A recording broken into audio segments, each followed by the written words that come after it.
A number of years ago, in a Baptist church in Crystal Palace in southern London, the Sunday morning service was closing, and a stranger stood up at the back, raised his hand. He said, "Excuse me, Pastor, can I share a little testimony?" The pastor looked at his watch. He said, "You've got 3 minutes." And this man proceeded. He said, "I've just moved into this area. I used to live in another part of London. I came from Sydney in Australia. And just a few months back, I was visiting some relatives. And I was walking down George Street. You know where George Street is in Sydney? It runs from the business hub out to the rocks of the colonial area. And he said, a strange little white-haired man stepped out of a shop doorway, put a pamphlet in my hand and he said, "Excuse me, sir, are you saved? If you die tonight, are you going to heaven?" He said, I was astounded by those words. Nobody had ever told me that. I thanked him courteously, and all the way on British Airlines back to Heathrow, this puzzled me.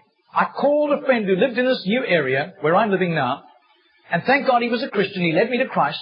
And I'm a Christian, and I want a fellowship here. And Baptists love testimonies like it. Everyone applauded and welcomed him into the fellowship. That Baptist pastor flew to Adelaide in Australia the next week. And 10 days later, in the middle of a 3-day series in a Baptist church in Adelaide, a woman came to him for counseling, and he wanted to establish where she stood with Christ. And she said, "I used to live in Sydney. And just a couple of months back, I was visiting friends in Sydney, doing some last-minute shopping down George Street, and a strange little white-haired man, elderly man, stepped out of a shop doorway, offered me a pamphlet, and said, 'Excuse me, ma'am, are you saved? If you die tonight, are you going to heaven?'" She said, "I was disturbed by those words. When I got back to Adelaide, I knew this Baptist church was on the next block from me, and I sought out the pastor, and he led me to Christ. So, sir, I'm telling you that I am a Christian." Now, this London pastor was now very puzzled. Twice, within a fortnight, he heard the same testimony. He then flew to preach in the Mount Pleasant Baptist Church in Perth. And when his teaching series was over, the senior elder of that church took him out for a meal. And he said, "Mate, how'd you get saved?"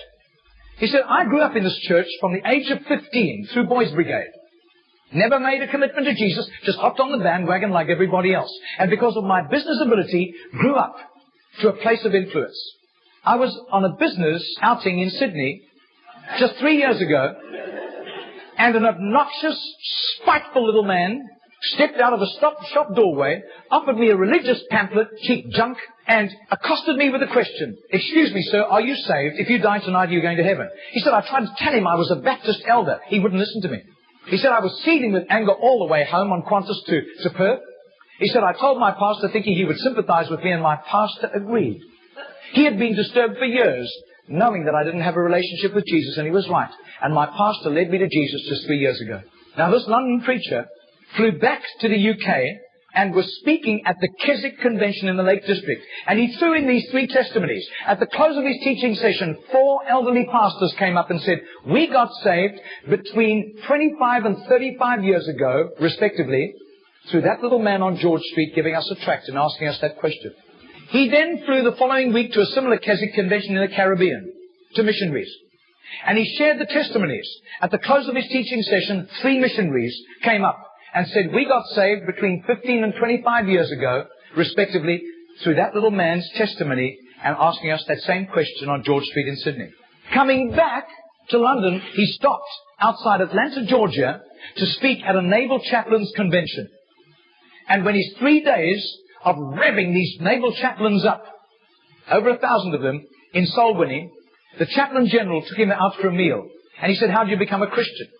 He said, "Well, it was miraculous. I was a rating on a United States battleship, and I lived a reprobate life. We were doing exercises in the South Pacific, and we docked in Sydney Harbour for replenishments. We hit King's Cross with a vengeance. I got blind drunk. I got on the wrong bus, got off in George Street, and as I got off the bus, I thought it was a ghost.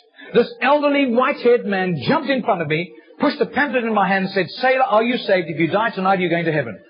He said, the fear of God hit me immediately.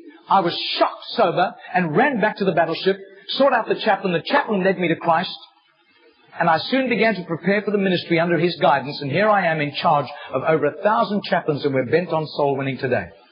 That London preacher, 6 months later, flew to do a convention for 5,000 Indian missionaries in a remote corner of northeastern India. And at the end, the Indian missionary in charge, a humble little man, took him home to his humble little home for a simple meal. And he said, "How did you, as a Hindu, come to Christ?" He said, "I was in a very privileged position. I worked for the Indian diplomatic mission. And I traveled the world. And I am so glad for the forgiveness of Christ and His blood covering my sin, because I'd be very embarrassed if people found out what I got into. He said, one bout of diplomatic service took me to Sydney. And I was doing some last-minute shopping laden with parcels of toys and clothing for my children, walking down George Street. And this courteous little white-haired man stepped out in front of me, offered me a pamphlet, and said, "Excuse me, sir, are you saved? If you die tonight, are you going to heaven?" He said, I thanked him very much, but this disturbed me. I got back to my town, I sought out the Hindu priest, and he couldn't help me. But he gave me some advice. He said, just to satisfy your curious mind, nothing else, go and talk to the missionary in the mission house at the end of the road. And that was fatal advice. He said, because that day the missionary led me to Christ, I quit Hinduism immediately, and then began to study for the ministry. I left the diplomatic service, and here I am, by God's grace, in charge of all these missionaries, and we are winning hundreds of thousands of people to Christ. Well, 8 months later, that Crystal Palace Baptist pastor was ministering in Sydney, in Gymea, southern suburb of Sydney. And he said to the Baptist minister, do you know a little man, an elderly little man, who witnesses and hands out tracts on George Street? And he said, I do. His name is Mr. Genor, Genor. But I don't think he does it anymore. He's too frail and elderly. The man said, I want to meet him. 2 nights later, they went around to this little apartment, knocked on the door, and this tiny, frail little man opened the door. He sat them down, made them some tea, and he was so frail he was slopping tea into the saucer as he shook. And as he sat with them, this London preacher told him all these accounts over the previous 3 years. This little man sat with tears running down his cheeks. He said, my story goes like this. He said, I was a rating on an Australian warship, and I lived a reprobate life, and in a crisis, I really hit the wall, and one of my colleagues, whom I gave literal hell, was there to help me. He led me to Jesus, and the change in my life was night to day in 24 hours. And I was so grateful to God. I promised God that I would share Jesus in a simple witness with at least 10 people a day, as God gave me strength. Sometimes I was ill, I couldn't do it, but I made up for it for other times. I wasn't paranoid about it, but I have done this for over 40 years, and in my retirement years, the best place was on George Street. There were hundreds of people. I got lots of rejections. But a lot of people courteously took the tracts. And he said, in 40 years of doing this, I've never heard of one single person coming to Jesus until today. Do you know, I would say that has to be commitment. That has to be just sheer gratitude and love for Jesus to do that, not hearing of any results. Margarita did a little count. That's 146,100 people. That simple little non-charismatic Baptist man influenced somehow to Jesus. And I believe what God was showing that Baptist minister was the tip of the tip of the tip of the tip of this iceberg. Goodness knows how many more had been arrested for Christ and were doing huge jobs out in the mission field. Mr. Genor died 2 weeks later. And can you imagine the reward he went home to in heaven? I doubt if his face would ever have appeared on Charisma magazine. I doubt if there would ever have been a write-up with a photograph in Billy Graham's Decision magazine, as beautiful as those magazines are. Nobody except a little group of Baptists in southern Sydney knew about Mr. Genor. But I'll tell you, his name was famous in heaven.